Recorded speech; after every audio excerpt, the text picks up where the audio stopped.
Cosa diferent, en aquest sentit, una mica el que vau fer vosaltres aquí a Ripoll. Davant d'una situació que consideràveu compromesa, vau prendre la determinació. Sí, bàsicament un grup de ripollesos que ens anàvem trobant pel carrer, que esclar vas conversant, vas comentant que estàs indignat, que estàs frustrat per les decisions que es prenen a nivell polític i acabes reconeixent que només tens dues opcions. Una és no anar a votar i, per tant, castigar amb l'abstenció aquells partits que han estat incapaços de dur a bon port la causa nacional de Catalunya, o fer tu un partit i oferir a la resta de ciutadans l'opció de votar un partit realment nacionalista. És que està molt bé això, perquè justament els americans diuen una cosa, que és molt bona, que diuen, si tens un problema, protesta, més o menys va així, si tens un problema, protesta el teu conseller de districte. Si no te'l soluciona, protesta el teu alcalde. Si no t'ho soluciona, presenta't a alcalde. I si quan ets alcalde no ho soluciones, presenta't a president dels Estats Units. Més o menys va així, no? Que aquesta, en definitiva, és la responsabilitat que ha de tenir qualsevol persona, d'allà on sigui, davant dels problemes. Però també hi ha una cosa, jo vaig saber que us presentàveu justament per unes polèmiques, que va bé. I també t'he de dir una cosa, quan vas fer el discurs de presa, diguem-ne, de possessió, de tot el discurs, i permetem que et feliciti per aquell discurs, però hi ha una cosa molt significativa i que jo l'havia pensada justament quan vaig saber aquell pacte que van signar els partits per fer-vos el cordó sanitari. I si no recordo malament, tu vas dir, ens heu fet el cordó sanitari a nosaltres, que som compatriotes vostres, i heu estat incapaços de fer-lo en Plataforma per Catalunya, que també crec que es va presentar aquí, no? Sí, també va tenir un regidor. Correcte. O a llistes fantasmes que havia muntat el PP. I això realment és una cosa que em va frapar, perquè això crec que demostra moltes vegades aquell complex del català que abans s'atreveix, que és el complex d'esclau, això, abans s'atreveix amb el de la seva pròpia condició, el que està tan fotut com ell, que no pas amb l'enemic que l'ataca. I això va ser una cosa que paga la pena el repetir-la enormement. Però la campanya, creus que us la van fer, també?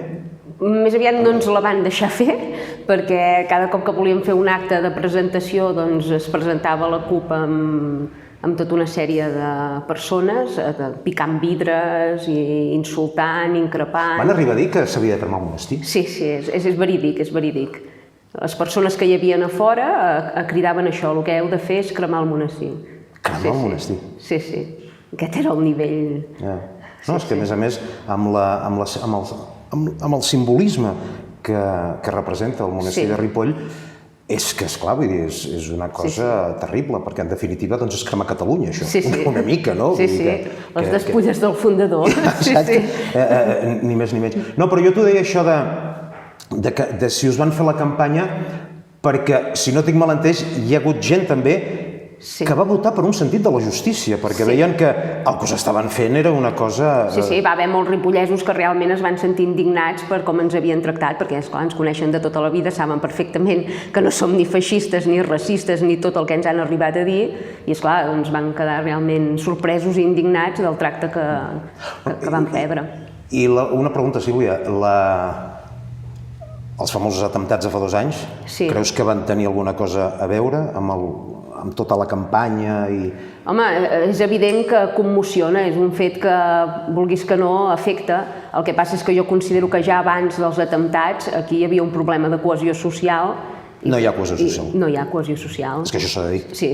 No es pot enganyar la gent. No, si tu preguntes als altres partits o a l'administració, aquí no hi ha problemes de cohesió social, però tu quan vas pel carrer o vas a la sortida de les escoles o t'asseus al banc de les places veus perfectament que aquí no hi ha un sol poble, que aquí hi ha més d'un poble i que aquests pobles s'ignoren entre si. No, i és que a més també hi ha una altra cosa, i és que aquest eslògan de som un sol poble, vulguem que no, haurem d'entomar que entre nosaltres hi ha gent que ens vol fer desaparèixer, per raons diverses, però que ens vol fer desaparèixer. Ara s'ha publicat, fa 24 hores, un estudi d'un lingüista, ha sortit publicat a una revista que es diu Núvol, que parteix, aquest lingüista, de les dades de l'última enquesta, si no recordo malament, es diu d'usos lingüístics, en la qual, si no recordo malament, diu que hi ha gairebé 500.000 de persones empadronades a Catalunya que desitjarien veure desaparèixer la llengua catalana o diguem-ne, posar-la de forma absolutament residual. Esclar, aleshores haurem d'entomar que entre nosaltres tenim colonitzadors. Sí, és molt greu, però és així. I això és una cosa que es parla al menjador de casa. Sí. Però que cap partit polític gosa afrontar dins les institucions. Sí, però és que tinc entès que tu l'últim ple va d'un senyor, i això ho podem dir, perquè va ser públic, si no recordo malament, que quan tu vas parlar, si no recordo malament, del tema dels menes, aquest senyor, quan va acabar, va dir literalment: senyora Sílvia Orriols, moltes gràcies per parlar vostè del que parlem al menjador de casa. Sí, és així, no? És així. Perquè la gent no se sent identificada amb els seus polítics. O sigui, fins ara els partits tradicionals no han agafat el discurs de la gent. La gent no està representada. Han fet el seu discurs i com que no hi havia res més, la gent els ha votat. Però el que la gent pensa, ells no són incapaços de traslladar-ho a les institucions o de posar fil a l'agulla i prendre mesures. No, això passa a Ripoll, passa a Barcelona i, per exemple, en els últims mesos, tornant al tema de la llengua, per exemple, que és un tema que és cabdal per la nostra nació, perquè jo ho vaig citar en un article ara fa poc, les paraules de Joan Maragall, que deia: la nació és la llengua. Si desapareix la llengua, desapareix la nació, i si desapareix la nació ja no tindrem res per independitzar, en aquest sentit. Però, per exemple, nosaltres a Barcelona ens trobem en una situació en què cada vegada la gent és més conscient que estem minoritzats a la pròpia capital de Catalunya. A Barcelona, avui en dia, hi ha llocs on no et pots expressar en català. És més, et rebutgen. O t'amenacen. Justament per aquest fet. Llavors, esclar, lingüísticament, a Barcelona estem travessant una situació dramàtica. I no oblidem una cosa, amb tots els respectes per Ripoll, que és el bressol de Catalunya, però si cau Barcelona, cau tot. Perquè Catalunya l'ha fet a Barcelona, en definitiva. Home, i és on hi ha més volum d'habitants, vull dir, esclar. Però el fet que caigui Barcelona és terrible. I aleshores, esclar, el tema de la llengua vinculat amb el que s'anomena la nova immigració, això té vasos comunicants, vulguem que no. Fins i tot s'està parlant, justament, d'un problema de minorització dels catalans. Clar, és que com més immigració entra, el percentatge de catalanoparlants més queda reduït. I, clar, estadísticament, quan et diuen els catalanoparlants són entre un 30 i un 35% de la població, ho pares a pensar i potser no et sembla greu, però això significa que entre el 65 i el 70% són no catalanoparlants. Si tu mires la resta de països europeus, digue'm en un on es produeixi una situació semblant. A part d'Irlanda, que han perdut totalment la llengua, però que han basat potser més el seu fet diferencial en l'ius sanguinis, per exemple. Aquí a Catalunya això no és així. No, perquè no som una... És més cultural. Exacte, no som una nació ètnica, som una nació cultural. Ètnica per mi ja és això. Sí, però vull dir que no està basada... La llengua, la cultura, però no es basa en descendir només d'irlandesos. Per tant, la resta de països no n'hi ha cap que visqui les circumstàncies que nosaltres estem visquent. Un 70% de persones a dins del teu país que no parlen la llengua autòctona del territori...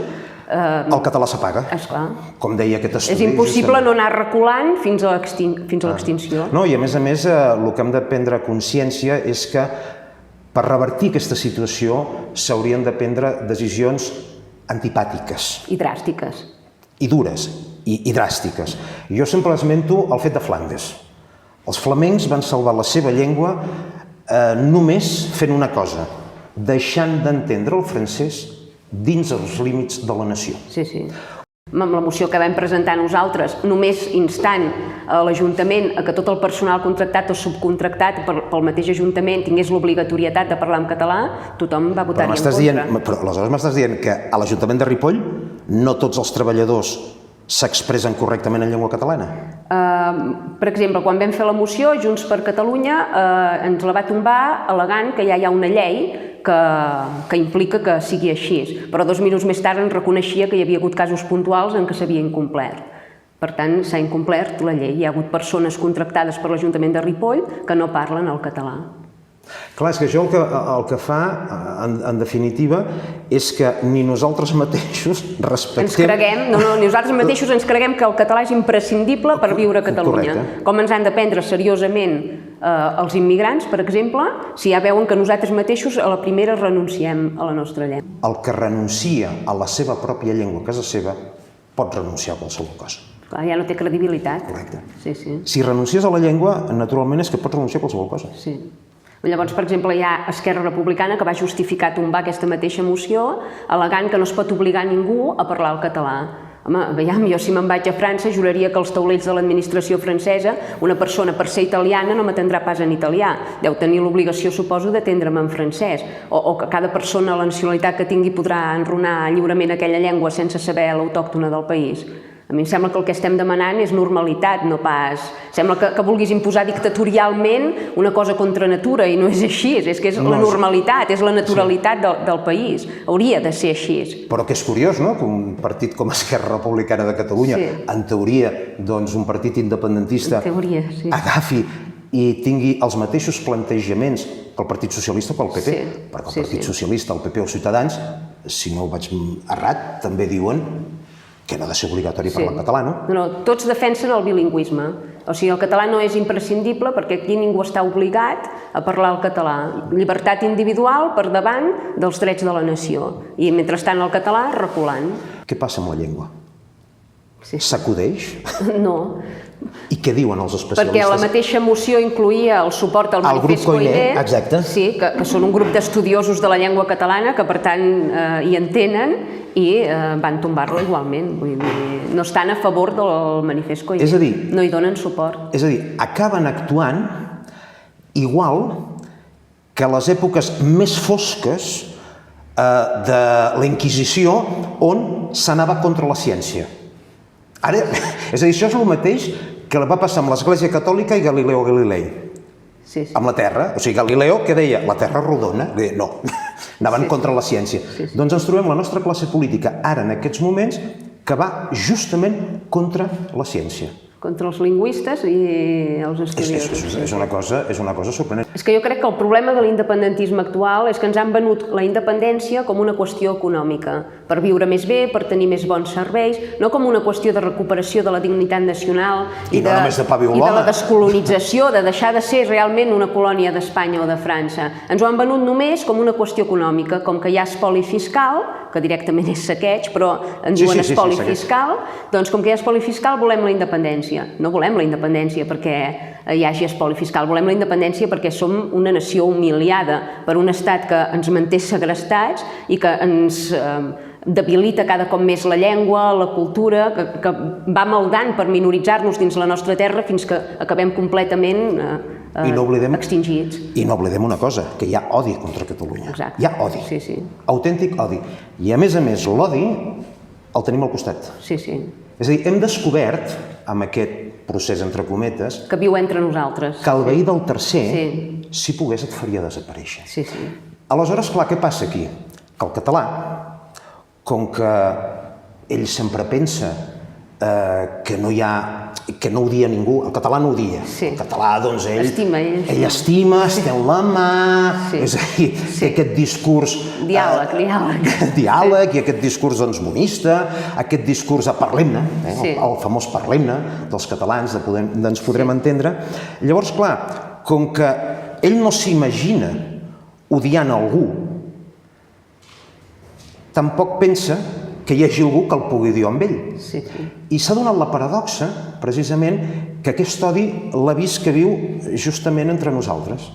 Però el català ha d'afrontar això. És que el discurs aquest que ens han venut de estimem Espanya però volem emancipar-nos, o estimem Espanya però ha arribat l'hora de fer un camí separat. No, és que no estimem Espanya. Quin amor pots sentir per un estat que t'ha reprimit durant 300 anys? Vull dir, jo no acabo d'entendre. I que t'ha intentat fer desaparèixer... Repetidament.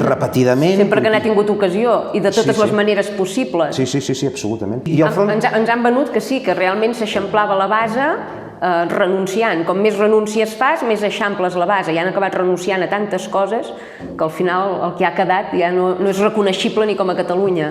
Vull dir, han renunciat a la llengua, han renunciat a la cultura, per encabir-hi més gent en aquest procés. I al final acabes preguntant-te doncs, per què era veritablement aquest procés si no era per salvar la llengua, per salvar la cultura i perquè Catalunya realment aconseguís la independència i pogués descolonitzar-se i tornar a ser Catalunya.